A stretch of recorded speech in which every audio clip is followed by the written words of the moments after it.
Hello and welcome to my dear friends. जैसा कि आपको पता है हमारे चल रहा है रिवीजन एयरफोर्स का, तो इसी रिवीजन को आगे बढ़ाते हुए हम आज लेकर आए हैं इंग्लिश का पार्ट 1। तो आज हम इंग्लिश के बारे में रिवीजन करेंगे, कुछ वन वर्ड्स, इडियम फ्रेजेस। तो पहले हम शुरू करते हैं वन वर्ड से, लेकिन इससे पहले अगर आपने हमारे चैनल को सब्सक्राइब नहीं किया तो सब्सक्राइब कर लें, और वीडियो पसंद आए तो लाइक करें और अपने दोस्तों के साथ शेयर करें। अभी इस वीडियो में बताऊं तो रिवीजन चल रहा है एयरफोर्स के एग्ज़ाम के लिए, तो आप ज़्यादा से ज़्यादा लोग इस रिवीजन से जुड़ सकते हैं और लाभ उठा सकते हैं। तो आइए शुरू करते हैं आज का वीडियो। तो जैसा कि आपको पता है रिवीजन चल रहा है तो टाइम कम है, इसलिए मैं पहले लिख रहा हूँ और नॉर्मली आपको सीधा आंसर बता के समझा रहा हूँ। तो पहले हम बात करते हैं वन वर्ड की। पहला वन वर्ड है नो लॉन्गर इन एग्जिस्टेंस। ऐसी चीज़ जो अस्तित्व में लंबे समय से नहीं रहती या जिसका अंतिम समय आ चुका हो। एग्जिस्टेंस इट मीन्स अस्तित्व।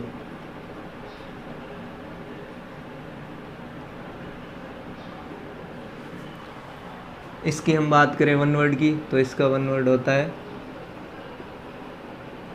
ऑब्सलेट। ऑब्सलेट यानी कोई ऐसी चीज़ जिसका अंतिम समय आ गया हो।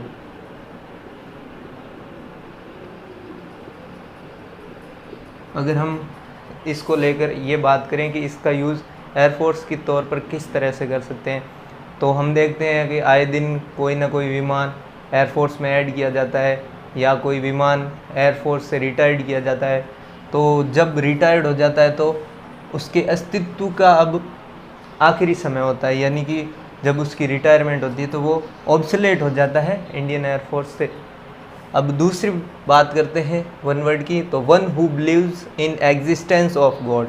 एग्जिस्टेंस मीन्स अस्तित्व। एग्जिस्टेंस ऑफ गॉड यानी कि ऐसा व्यक्ति जो भगवान के अस्तित्व में विश्वास रखता हो, उसको क्या कहते हैं? तो उसको कहते हैं थीस्ट। थीस्ट मीन्स आस्तिक। और ऐसा व्यक्ति जो भगवान के अस्तित्व में विश्वास नहीं रखता उसको कहते हैं एथिस्ट, यानी कि नास्तिक। अगर आपको इसका ऑपोजिट भी पूछ ले तो इसका ऑपोजिट होगा नास्तिक, एथिस्ट। ये हो गया इसका ऑपोजिट। तो इससे याद रखें। Third one is an artificial set of teeth. एक आर्टिफिशियल सेट ऑफ टीथ, जो नकली दांतों का ढांचा होता है, उसको इंग्लिश में वन वर्ड में क्या कहते हैं? उसको कहते हैं डेंचर्स। अब हम फोर्थ की बात करें तो फोर्थ वन वर्ड है one who deals in treatment of eyes, जिसका वन वर्ड होता है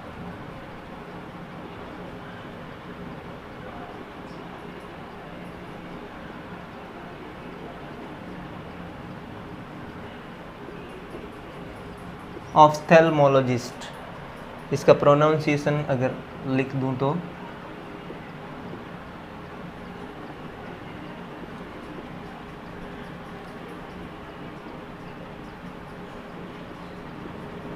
मोलॉजिस्ट। और अब फिफ्थ जो हमारा वन वर्ड है पर्सन वर्किंग और ऑन एरोप्लेन एंड प्लेन, इसका होगा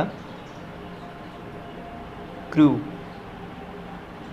जैसे हम सुनते हैं एरोप्लेन का क्रू है या शिप का क्रू है, वैसे ही ये क्रू। अब हम बात करते हैं प्लेन। इससे मिलते जुलते कुछ है जिसकी हम बात करते हैं। जैसे प्लेन, ये हो गया विमान। प्लान, योजना। ये कुछ वर्ड्स हैं जिनके स्पेलिंग थोड़े मिलते जुलते हैं, इनमें आपकी कन्फ्यूजन ना हो इसलिए ये भी डिस्कस कर लेते हैं। पेलेंटी। पेलेंटी इट मीन्स अधिक मात्रा। जैसे बिजली का बिल आता है, उसमें पेनल्टी ऐड करके अगर आप लेट करते हो तो पेनल्टी ऐड करके आता है, तो उसका मतलब होता है कि अधिक मात्रा में आपको बिल पे करना पड़ेगा। तो वही है पेनल्टी। प्लांट, ये अपना प्लांट पौधा। एक हम बात कर लेते हैं प्लैनेट, यानी कि ग्रह। ये भी इससे मिलता जुलता ही है, इसलिए हमने ऐड कर दिया। तो ये हो गई अपने वन वर्ड। अब हम बात करते हैं इडियम फ्रेजेस की। तो मैं इसको इरेज कर लेता हूँ। अगर आप इसका स्क्रीनशॉट लेना चाहें या जो भी करना चाहें तो ले लीजिए। अब हम बात करते हैं इडियम फ्रेजेस की। तो हमारा पहला इडियम फ्रेज है एट स्टेक। एट स्टेक का मतलब होता है इन डेंजर।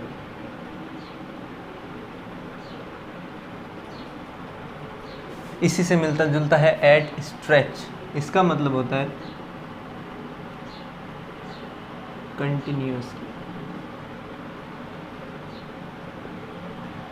अब सेकंड हमारा है idiom phrase a bad egg, या ये ना लिखा अगर ब्लैक हॉर्स लिखा आता है तो भी इसका सेम ही मतलब होगा।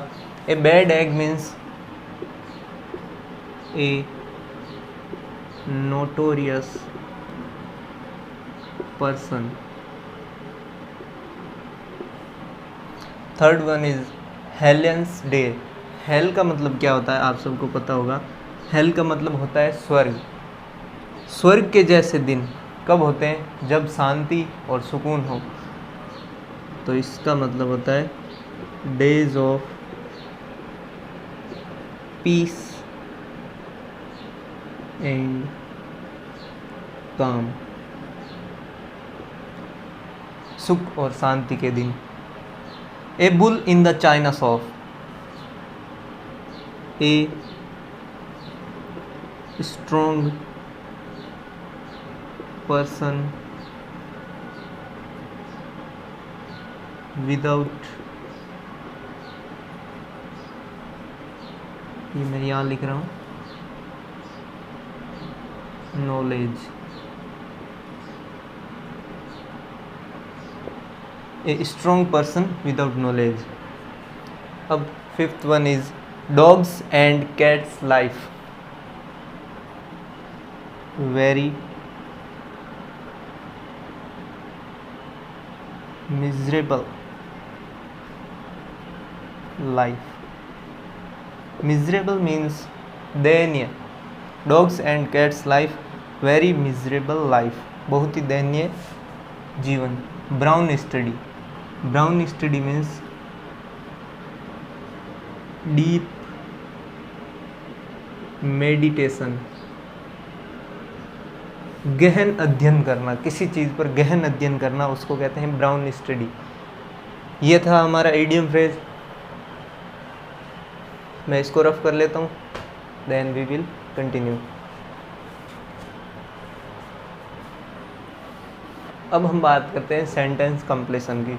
सेंटेंस कंप्लीशन का मतलब ये होता है कि सेंटेंस का कुछ हिस्सा आपको दिया होता है और बाकी का हिस्सा आपको ऐड करना होता है। तो यही कुछ एग्जाम्पल है हमारे पास। मेक हाई वाइल, इसके आगे हमें ऐड करना होगा। तो इसके आगे make high while the sunshine, यानी कि उगते हुए सूर्य को हर कोई सलाम करता है।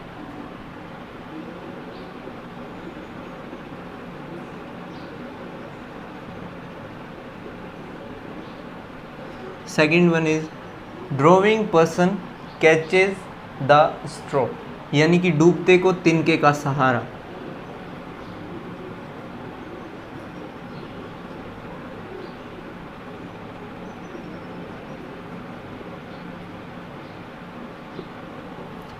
Third one is all that glitters is not gold, यानी कि हर चमकने वाली चीज सोना नहीं होती। Early bird catches the worm। ये हो गए हमारे सेंटेंस कंप्लीशन। अब हम आगे बढ़ते हैं। अगर आप स्क्रीनशॉट लेना चाहें तो ले सकते हैं। मैं इसको रफ कर लेता हूँ अभी। अब हम बात करते हैं सेंटेंस में इनकरेक्ट पार्ट को ढूंढने की। तो जैसा कि आपको पता होगा या ना ही पता हो, आप फर्स्ट टाइम एग्ज़ाम दे रहे हो, तो एग्ज़ाम में कुछ सवाल ऐसे होते हैं जिसमें एक सेंटेंस दिया होता है और उसको कुछ भागों में तोड़ दिया जाता है, ABC भागों में तोड़ दिया जाता है। फिर उसमें पूछा जाता है कि इसके कौन से भाग में कोई मिस्टेक है या इसमें कौन से भाग इनकरेक्ट है, वो आपको बताना होता है। तो हम बात करते हैं फर्स्ट सेंटेंस की, he takes delighted in the sunshine. इसमें सब कुछ ठीक है, बस यहाँ पर आप देख सकते हो सन रेज, ये सन की स्पेलिंग ये होती है। और यहाँ पे देखें तो यहाँ पे दा का यूज़ हुआ है। तो सन होता, केवल अगर सन होता यहाँ पे तो हम दा का यूज़ करते हैं, लेकिन यहाँ पे सन रेज है। इट मीन्स अगर हम आर्टिकल के रूल से चलें तो अगर यहाँ पे सन आएगा तो यहाँ पर दा भी नहीं आएगा, यानी कि यहाँ पे ये दा भी गलत है। यहाँ पे सन की स्पेलिंग ये होगी और ये होने पर आर्टिकल दा का यूज़ नहीं होगा। Second one is gamble is illegal in India. अगर इस गैम्बॉल की बात की जाए तो इसका मतलब होता है उछल कूद करना।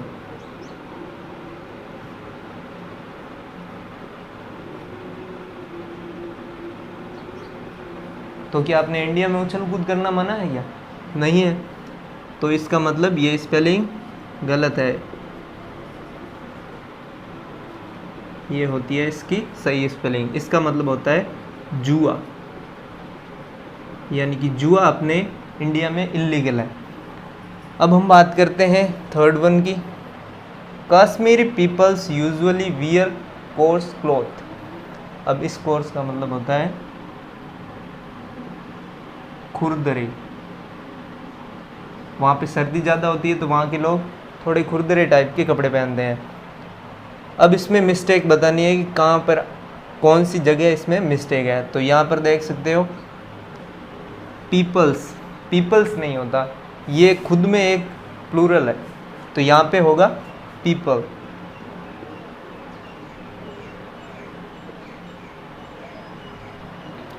ये हो गया आपने आज का वीडियो। अगर हम बात करें इसमें ये चीज़ एक और देख लेते हैं। यहाँ पे लिखा है क्लोथ्स। क्लोथ्स का मतलब क्या होता है? और एक चीज़ होती है क्लॉथ। सुनने में कुछ एक सा ही लग रहा होगा, आपके दिमाग में भी कुछ एक ही चीज़ आ रही होगी, लेकिन इसमें थोड़ा सा फ़र्क है। क्लॉथ का मतलब होता है कपड़ा और इसका मतलब होता है वस्त्र। तो आप सोच रहे होंगे कि कपड़ा और वस्त्र में फ़र्क क्या है?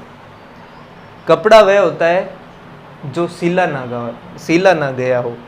क्लोथ्स का मतलब होता है वस्त्र उसके कहते हैं जो सिला हुआ हो, जिसके हम पहन सकते हैं। कपड़ा वह है जो बिना सिला होता है, जैसे हम मार्केट से कपड़ा लाते हैं, वो अलग कपड़ा है और वस्त्र में अलग है। तो आप समझ गए होंगे। ये थी आज की वीडियो। ऐसे ही हम इंग्लिश का रिवीजन पार्ट लेकर आएंगे और मैथ्स भी हमारी चल रही है, इसके बाद मैथ्स का वीडियो भी आ रहा है। तो आप हमसे जुड़ें और अपने दोस्तों के साथ ज़्यादा से ज़्यादा शेयर करें। Thank you.